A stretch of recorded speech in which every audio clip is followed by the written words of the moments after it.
बिस्मिल्लाहिर्रहमानिर्रहीम। Okay students, आज का जो हमारा टॉपिक है, जो हमारे आज से जो टॉपिक स्टार्ट होंगे, एक्चुअली आज का टॉपिक और जो नेक्स्ट टॉपिक होगा, that is regarding certain acts which are present to protect a variety और for the registration of a variety, कि आपने रजिस्ट्रेशन वैरायटी की कैसे करवानी है, क्या उनके प्रोसीजर्स हैं। ये हम एक्ट्स जो है हम पढ़ेंगे इंडियन, कुछ दो एक्ट्स इंडियन है और दो पाकिस्तानी है। ठीक है जी, आवाज आ गई ना सब तक बेटा? जी सर, आ रही है आवाज। तो आज जो हम दो एक्ट जो पढ़ेंगे ना, वो इंडियन एक्ट्स हैं जो इंडिया के अंदर मौजूद हैं। ठीक है जी, बातें वही हैं जो पाकिस्तानी एक्ट्स के अंदर हैं, जो हमने ऑलरेडी काफी सारे पॉइंट्स डिस्कस किए हुए हैं। तो ये पहले हम आज इंडियन एक्ट्स पढ़ेंगे। नेक्स्ट जो क्लास होगी उसके अंदर हम इंशाल्लाह जो हमारे पाकिस्तान के अंदर उसके कॉरिस्पॉन्डिंग एक्ट्स मौजूद हैं वो हम डिस्कस करेंगे। सो इंडिया के अंदर जो पहला एक्ट मौजूद है, that is protection of plant varieties and farmers rights act 2001। तो है PPVFR एक्ट। ठीक हो गया जी, plant variety protection and protection of plant varieties and farmers rights act. ठीक है जी। सो इसका जो है ऑब्जेक्टिव और मेन इसका जो पर्पस है वो क्या है कि आपको पता है कि जो प्लांट वैरायटी है उसकी प्रोटेक्शन, उसका लीगल प्रोटेक्शन जो है वो प्लांट ब्रीडर को दी गई है। ठीक है जी, एक जो प्लांट ब्रीडर है वो जो वैरायटी डेवलप करता है वो उसका लीगल प्रोटेक्टर होता है। ठीक है जी, और उसके लिए प्लांट ब्रीडर्स राइट्स जो हैं वो मौजूद हैं, जो कि इंटेलेक्चुअल प्रॉपर्टी राइट्स हैं।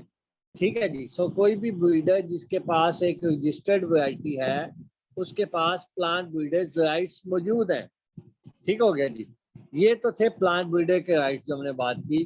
अब हम बात करते हैं कि फार्मर्स के पास क्या राइट्स हैं। ठीक है जी, a farmer has a right that is entitled for registration and protection of a variety। जिस तरीके से एक ब्रीडर जो है वो वैरायटी को रजिस्टर करवा सकता है, उसी तरह से एक फार्मर जो है वो भी रजिस्टर्ड करवा सकता है इंडिया के अंदर। ठीक है जी, इंडिया के अंदर ये जो एक्ट है इसकी clause H sub section 1 section 18। ठीक है जी, सेक्शन 18 सब सेक्शन 1 और उसकी क्लास जो है वो H है, जो कि स्पेसिफाई करती है कि जो एक फार्मर है ना वो भी एक प्लांट ब्रीडर की तरह वैरायटी को रजिस्टर करवाने के लिए अप्लाई कर सकता है। ठीक है ना, जैसे पाकिस्तान के अंदर प्लांट जी नहीं ठीक है ना, दे दियो। ओके हो गया सर, इसका गलती से माइक ऑन हो गया। गलती से माइक ऑन हो गया, रोटियां खाई जाता रमजान च। ये रिहान था ना? अच्छा चले, ये रिकॉर्डिंग हो गया, बाकी हम बातें बाद में करेंगे, पहले हम पढ़ लें। तो इसके अलावा जो फार्मर के पास राइट है कि वो जेनेटिक रिसोर्सेज को कंजर्व कर सकता है। फॉर एग्जांपल कोई ऐसी न्यू लाइन है, कोई ऐसी न्यू स्ट्रेन है जो कि और किसी के पास नहीं है, तो वो उसको कंजर्व कर सकता है। अगर वो कंजर्व करेगा तो उसको कुछ रिवार्ड मिलेगा। कहाँ से? जीन फंड से। इंडिया के अंदर एक फंड डेवलप है जिसका नाम है जीन फंड। तो जो बंदा जेनेटिक रिसोर्सेज को कंजर्व करता है उसको वहां से रिवॉर्ड भी मिलता है। इसके अलावा फार्मर के पास जो राइट्स हैं, he can save, use, so, Resso, exchange, share और सेल। जो उसके पास वैरायटी है ना वो उसके साथ ये सारे काम कर सकता है। यानी कि वैरायटी को सेव भी कर सकता है, यूज भी कर सकता है, सो भी कर सकता है, रीसो भी कर सकता है, एक्सचेंज भी कर सकता है, शेयर भी कर सकता है और सेल भी कर सकता है। ठीक हो गया जी। और ये इसके अंदर एक टर्म जो है ना वो यूज की गई है, ब्रांडेड सीड। सो ब्रांडेड सीड का मतलब सिर्फ ये है कि ऐसा सीड जो एक पैकेट के अंदर है और उसके ऊपर एक वैरायटी का नाम लिखा हुआ है। दैट मीन्स कि वो सीड उस वैरायटी का है, उसको ब्रांडेड सीड कहते हैं। तो फार्मर के पास उस ब्रांडेड सीड को यूज करने का, सेव करने का, सो करने का तमाम राइट्स मौजूद हैं। ठीक है जी। जैसे कि एक प्लांट ब्रीडर के पास है उसी तरह के फार्मर के पास भी मौजूद है। अच्छा, ऑब्जेक्टिव जो इस एक्ट के वो क्या है? पहला है जी investment for research and development, कि ताकि लोग जो है वो इस तरफ एक्टिवेट हो कि वो रिसर्च एंड डेवलपमेंट के लिए इन्वेस्ट करें। ठीक हो गया जी। सीड इंडस्ट्री की ग्रोथ हो ताकि, और लास्ट वन फार्मर का जो रोल है वो रिकॉग्नाइज किया जा सके, because farmer is the main person जो कि रिस्पॉन्सिबल है हर तरह की वैरायटी या हर तरह के सीड की मल्टीप्लिकेशन के लिए। ठीक है ना, वो सेव भी रखता है अपने पास सीड, उसको मल्टीप्लाई भी करता है, ग्रो भी करता है। तो उसका जो रोल है वो रिकॉग्नाइज करना इस एक्ट का ऑब्जेक्टिव है। ठीक हो गया जी। यहाँ तक कोई बात समझ नहीं आई बेटा जी?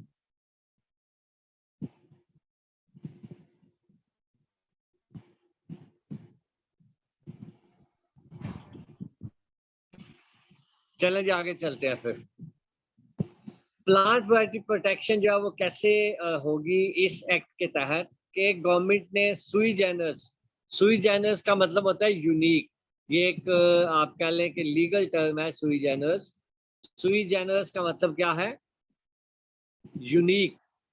यूनिक का मतलब है कि कोई भी एक ऐसी जो बाकियों से अलग है, मुनफरद है। सो एक यूनिक अटेम्प्ट है गवर्नमेंट की तरफ से ताकि वो प्लांट ब्रीडर्स और फार्मर्स को प्रोटेक्ट कर सके, और सेकंड उसका ऑब्जेक्टिव है कि प्लांट वैरायटीज को भी वो प्रोटेक्ट कर सके। ठीक है जी। सो दो मेजर काम है इस एक्ट के, एक तो प्लांट ब्रीडर और फार्मर्स को प्रोटेक्शन मिले और दूसरा वैरायटीज को प्रोटेक्शन मिले। आवाज आ गई है ना बेटा सब तक? जी सर आ रही है। ओके। अब ये प्रोटेक्शन क्यों देनी है? बिकॉज आपको जैसे हमने पहले भी पढ़ा था कि जो WTO है, वर्ल्ड ट्रेड ऑर्गेनाइजेशन, उसका एक इदारा है ट्रिप्स, जो कि प्रोटेक्शन ऑफ प्लांट वैरायटीज के ऊपर मेन उसका फोकस होता है। उसका जो एग्रीमेंट है, उस एग्रीमेंट का आर्टिकल 27 सब सेक्शन 3 जो है वो ये स्टेट करता है कि किसी भी फार्मर के पास 9 राइट्स होते हैं। वो 9 राइट्स कौन से हैं? Save, exchange, sell, propagate, register, recognize and reward for conservation of variety, benefit sharing, information transfer और compensation for failure of variety। ठीक हो गया जी। सो ये 9 राइट्स जो है ना, वो जो ट्रिप्स है, trade related aspects of intellectual property rights, ये इसके जो ट्रेड रिलेटेड एस्पेक्ट्स हैं, वो ये कहता है कि जो फार्मर के पास 9 राइट्स हैं। सो इसी को मद्देनजर रखते हुए इंडिया के अंदर जो है protection of plant varieties and farmers rights act जो है वो लगाया गया है। तो उसी के तहत उतने ही राइट्स जो है वो फार्मर के पास मौजूद है।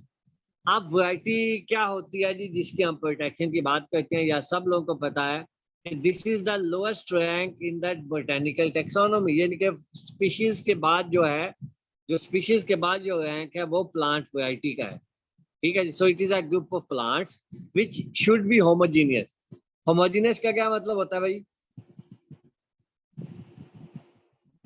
सर जो फिजिकल जिनकी फिजिकल अपीयरेंस सेम हो। सर जिनके जीन से वेरी गुड। फिनोटाइप का हो सर। उसके सारे प्लांट्स फिजिकली सेम हो। ठीक हो गया जी। अच्छा, अब एक प्लांट वैरायटी जो है उसके अंदर कुछ कैरेक्टरिस्टिक्स होनी चाहिए, DUS। ये आपको सबको पता है, डिस्टिंक्टिवनेस, यूनिफॉर्म होनी चाहिए और स्टेबल होनी चाहिए। अच्छा जी, अब बात ये है कि इस एक्ट के तहत जो है कौन अप्लाई कर सकता है रजिस्ट्रेशन के लिए? पहले नंबर पे प्लांट ब्रीडर, वो अप्लाई कर सकता है। Successor of plant breeder, successor का क्या मतलब है कि एक प्लांट ब्रीडर है, उसके साथ जो को वर्कर था, जो नेक्स्ट टू कमांड था, ठीक है जी, वो सक्सेसर होगा। इसके अलावा any person that is assignee by the breeder, जिसको ब्रीडर ने असाइन कर दिया कि तुम ये अप्लाई करो। कोई भी फार्मर और कोई भी ऐसा पर्सन किसी on behalf of the farmer, वो भी कर सकता है, और कोई यूनिवर्सिटी भी कर सकती है। तो ये सारे लोग जो हैं they can apply for the registration of plant variety. कौन कौन कर सकता है भाई? ब्रीडर, उसका सक्सेसर, उसका असाइनी। इसके बाद फार्मर्स या ग्रुप ऑफ फार्मर्स और any person on behalf of farmer, और उसके बाद क्या है यूनिवर्सिटी। सो ये सारे वो लोग हैं which can apply for registration of a plant variety. अब जिस तरीके से पाकिस्तान के अंदर federal seed certification and registration department है, तो इंडिया के अंदर प्लांट वैरायटी को रजिस्ट्रेशन करने के लिए कौन सा डिपार्टमेंट है? Protection of plant varieties and farmers rights authority. ठीक है भाई, पाकिस्तान में क्या है? फेडरल सीड सर्टिफिकेशन, और इंडिया के अंदर क्या है? Protection of plant varieties and farmers rights authority. Okay जी, अब रजिस्ट्रेशन के लिए अप्लाई कैसे करना है? सबसे पहले एक डिनोमिनेशन असाइन की जाती है वैरायटी को। डिनोमिनेशन का मतलब है कि उसका कोई नंबर, कोई एप्लीकेशन नंबर दिया जाएगा। उसके बाद ये एफिडेविट दिया जाएगा कि इसके अंदर टर्मिनेटर टेक्नोलॉजी नहीं है। टर्मिनेटर टेक्नोलॉजी का सबको पता है? किसको पता है भाई? जी सर पता है।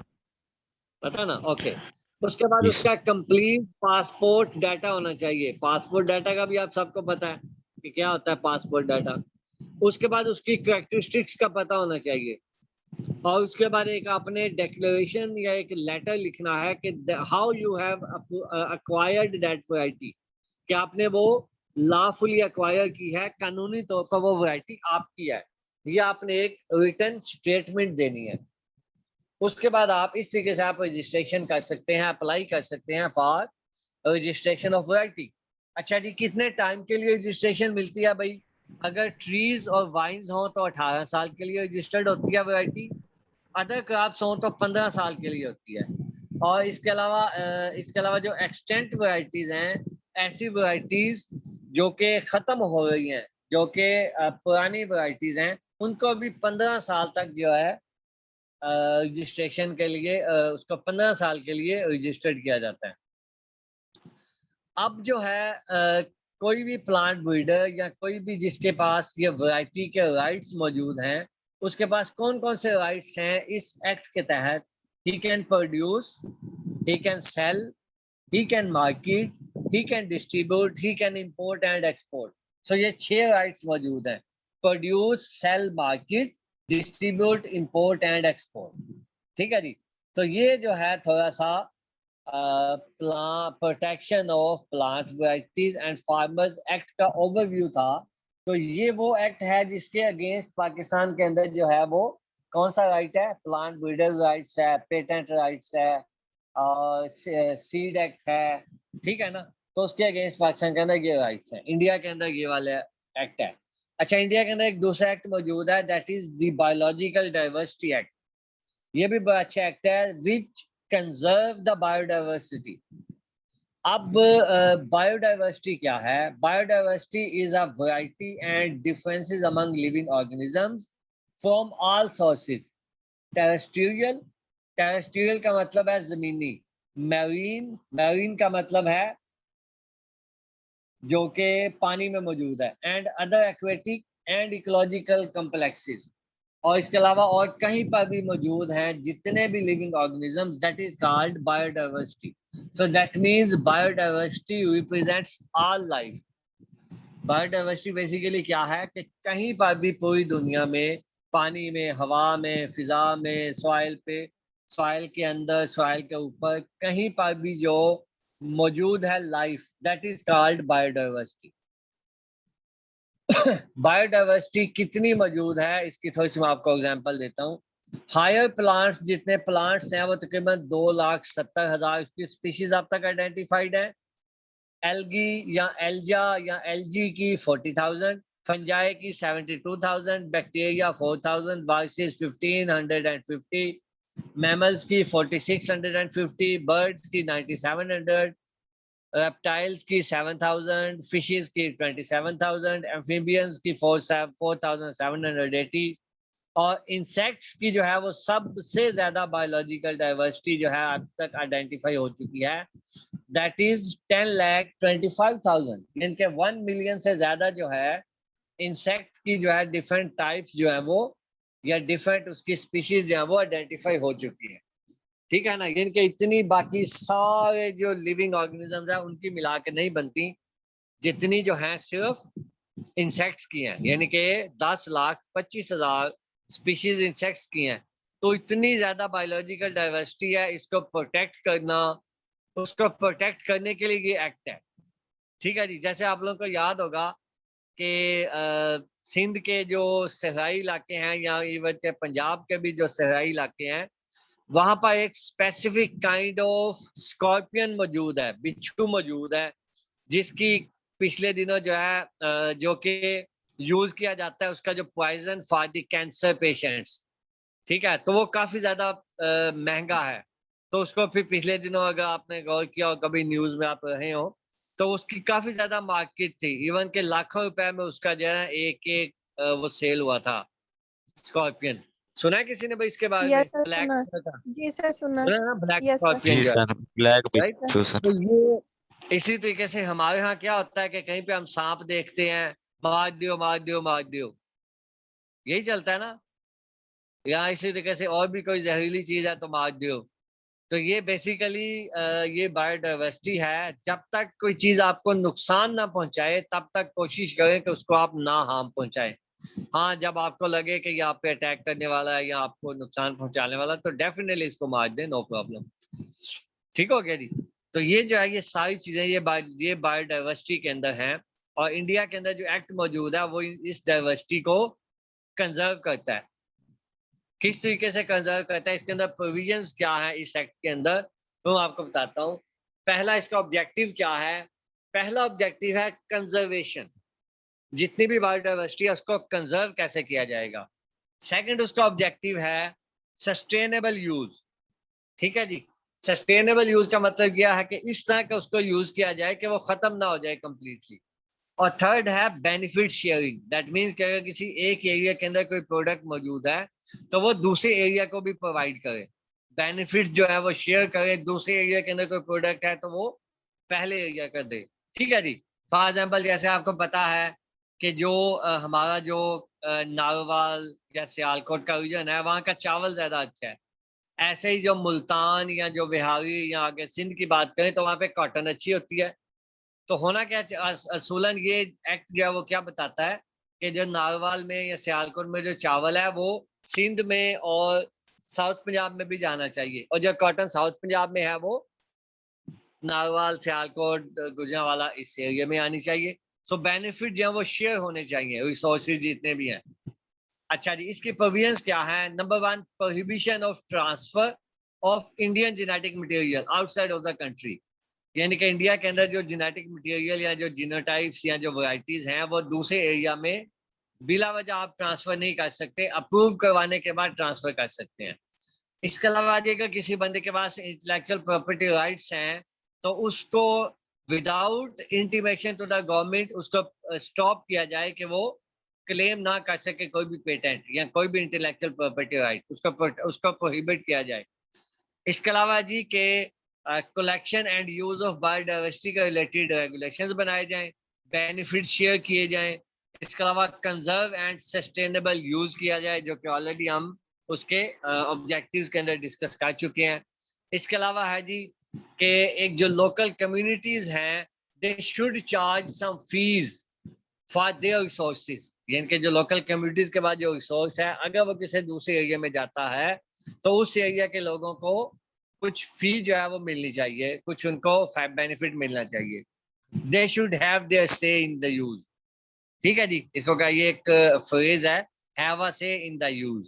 इसका मतलब ये है कि अगर कोई आपकी प्रोडक्ट यूज करता है तो आपके पास इख्तियार होना चाहिए कि आप कोई बात कर सको, आप उसको रिस्पॉन्ड कर सको कि मुझे फलां पैसे दो या फलां चीज दो, तब आप मुझसे ले लो। ठीक है जी। उसके बाद है जी के इंडिजिनस और ट्रेडिशनल नॉलेज जो है वो प्रोटेक्ट किया जाए। जेनेटिकली मॉडिफाइड ऑर्गेनिजम्स को कैसे यूज किया जाएगा उसको रेगुलेट किया जाए। और इसके अलावा जो है वो डिफरेंट लेवल्स के ऊपर फंड्स बनाए जाए, बायोडाइवर्सिटी फंड्स, जो कि नेशनल लेवल पे, स्टेट लेवल पे और लोकल लेवल पे बने हो। लोकल लेवल के ऊपर बायोडाइवर्सिटी मैनेजमेंट कमेटीज बनेगी जो कि हर विलेज के अंदर मौजूद हैं। इसके अलावा स्टेट लेवल के ऊपर बायोडाइवर्सिटी बोर्ड्स हैं, स्टेट बायोडाइवर्सिटी बोर्ड्स हैं, और नेशनल लेवल के ऊपर नेशनल बायोडाइवर्सिटी अथॉरिटी है। तो ये जो है उसके कुछ प्रोविजंस या कुछ उसके एक्ट के जो सेलिएंट फीचर्स हैं वो मैंने आपको बताए थे। That's all. ये हमारा आज का लेक्चर था। आज हमने बेसिकली क्या किया, 2 एक्ट जो इंडिया के अंदर मौजूद हैं, एक बायोलॉजिकल डाइवर्सिटी एक्ट जो कि जितनी भी बायोडाइवर्सिटी है उसको प्रोटेक्ट करता है इंडिया के अंदर, और सेकंड जो है protection of plant varieties and farmers rights act 2001। तो ये दोनों एक्ट्स हैं जो कि इंडिया के अंदर वैरायटी को रजिस्टर करवाने के लिए और प्लांट बिल्डर को और फार्मर्स के राइट्स को प्रोटेक्ट करने के लिए और बायोडाइवर्सिटी के एक्ट को के राइट्स को जो बायोडाइवर्सिटी को प्रोटेक्ट करने के लिए इंडिया में मौजूद है। इन्हीं के रिलेटेड, इन्हीं के जो काउंटर पार्ट जो पाकिस्तान के अंदर एक्ट्स मौजूद हैं वो इंशाल्लाह हम अगली क्लास के अंदर डिस्कस करेंगे। यहाँ तक किसी स्टूडेंट का कोई क्वेश्चन है तो बेटा पूछ सकता है।